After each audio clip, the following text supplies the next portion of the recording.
Assalamualaikum warahmatullahi wabarakatuh. Alhamdulillahirrahmanirrahim. Berjumpa kembali pada bahasan kita tentang Pancasila.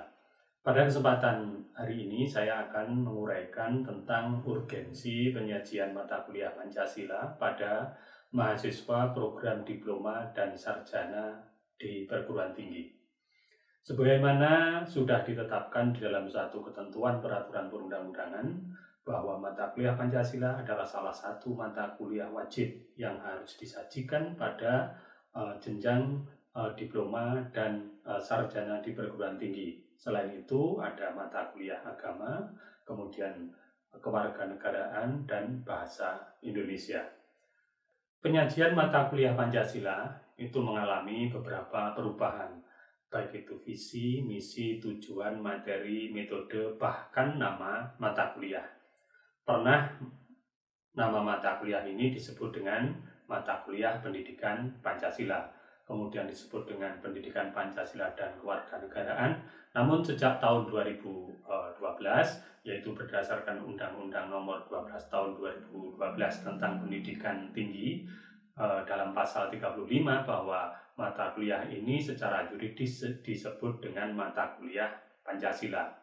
Kemudian silabus yang di dalamnya memuat visi, misi, tujuan, luaran, hasil pembelajaran, kompetensi, materi, metode, dan evaluasi juga berubah dari waktu ke waktu. Namun inti dari materi kuliah Pancasila ini yaitu Pancasila sebagai dasar negara, kemudian sebagai falsafah negara, kemudian sebagai pandangan hidup bangsa, kemudian juga kaitannya dengan Pancasila pada kehidupan, baik itu dalam etika maupun pengembangan ilmu pengetahuan dan teknologi. Banyak faktor yang melandasi mengapa mata kuliah Pancasila ini disajikan sebagai mata kuliah wajib, yaitu berdasarkan filosofi, berdasarkan yuridis, kemudian berdasarkan kondisi psikologis, dan bahkan kondisi sosiologis dan empiris.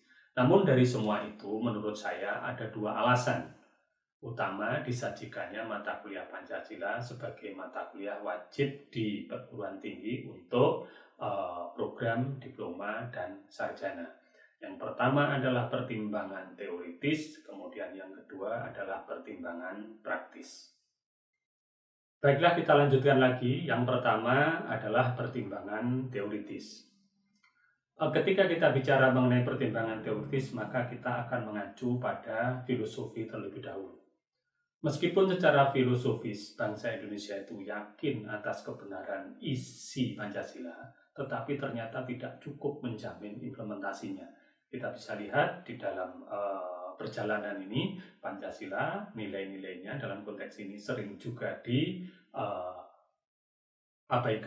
atau mungkin diselewengkan, atau mungkin juga tidak dilaksanakan.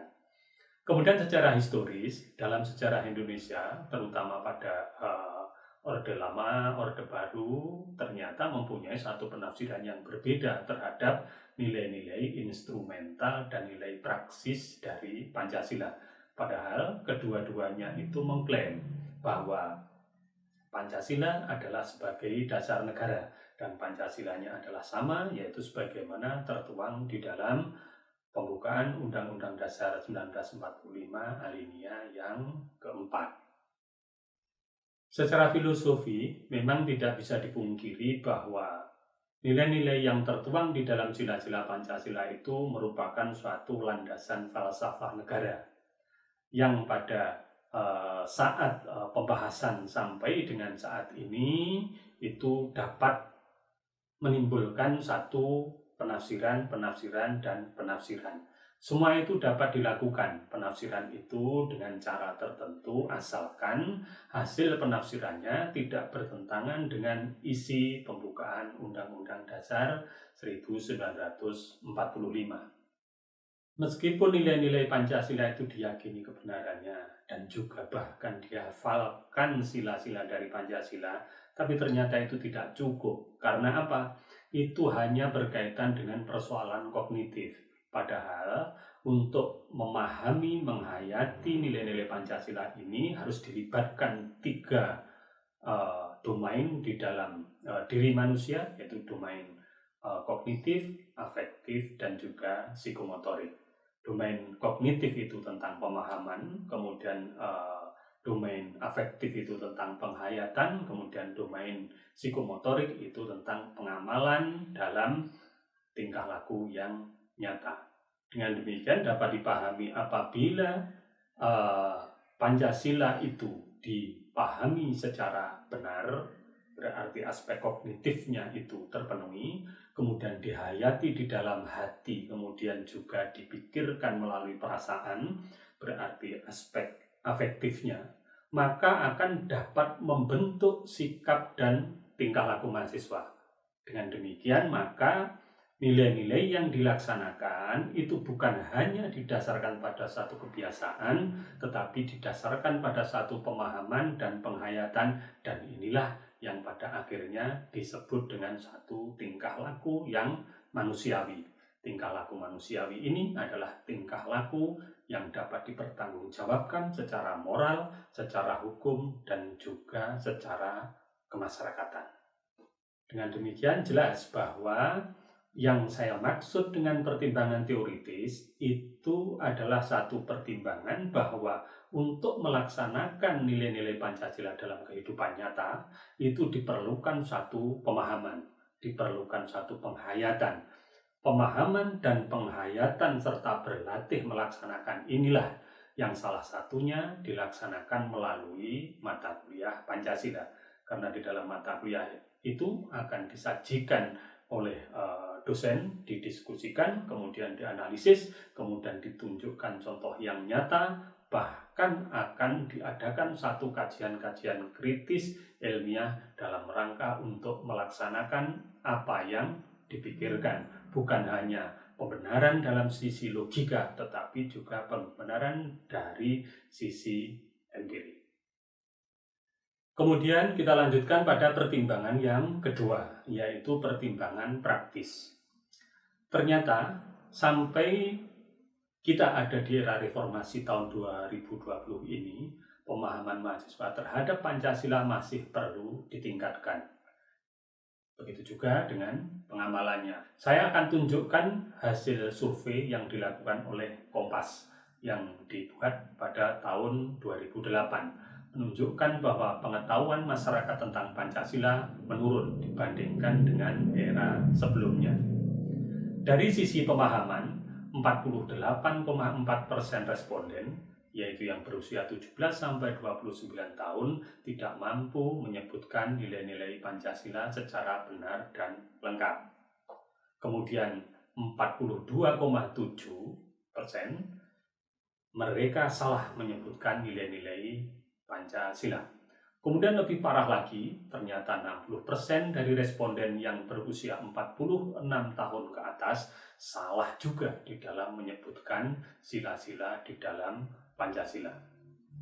Padahal logikanya mereka yang berusia di atas 46 tahun itu pernah juga mengikuti sosialisasi Pancasila ketika di zaman Orde Baru melalui penataran, pedoman, penghayatan, dan pengamalan Pancasila. Kemudian 100 orang di Indonesia yang dijadikan responden, terdapat 18 orang yang tidak tahu judul lagu kebangsaan Republik Indonesia. Kemudian 24 orang dari 100 orang responden di Indonesia tidak hafal juga sila-sila di dalam Pancasila. Kemudian 53% orang Indonesia tidak hafal lirik lagu kebangsaan. 42% orang Indonesia terbiasa menggunakan barang bajakan, dan 55% orang Indonesia jarang atau bahkan tidak pernah ikut kerja bakti di lingkungannya. Ini adalah satu gambaran yang menunjukkan bahwa nilai-nilai Pancasila masih harus dilakukan sosialisasinya, kemudian dimasyarakatkan dan juga diamalkan.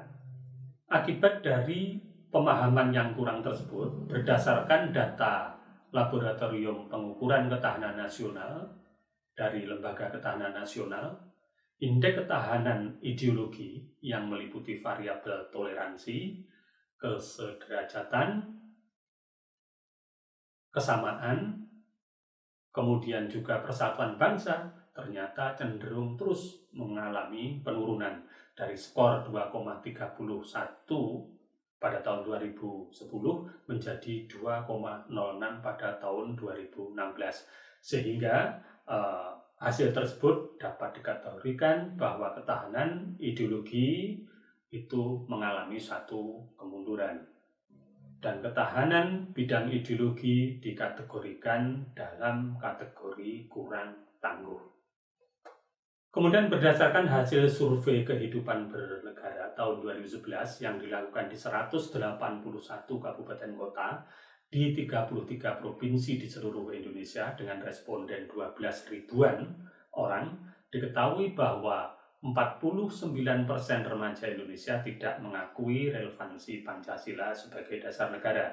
23% anggota masyarakat Indonesia tidak mengetahui tentang konsep Negara Kesatuan Republik Indonesia dan Bhinneka Tunggal Ika. Kemudian 10% masyarakat tidak mampu menyebutkan nilai-nilai Pancasila secara lengkap dan benar. Salah satu akibatnya terjadilah banyak kenakalan remaja, kemudian kejahatan-kejahatan yang dilakukan oleh oknum dan anggota masyarakat, begitu juga banyaknya mahasiswa atau orang-orang pelajar dan sebagainya menjadi acuh terhadap satu kegiatan ketatanegaraan maupun kegiatan-kegiatan kemasyarakatan.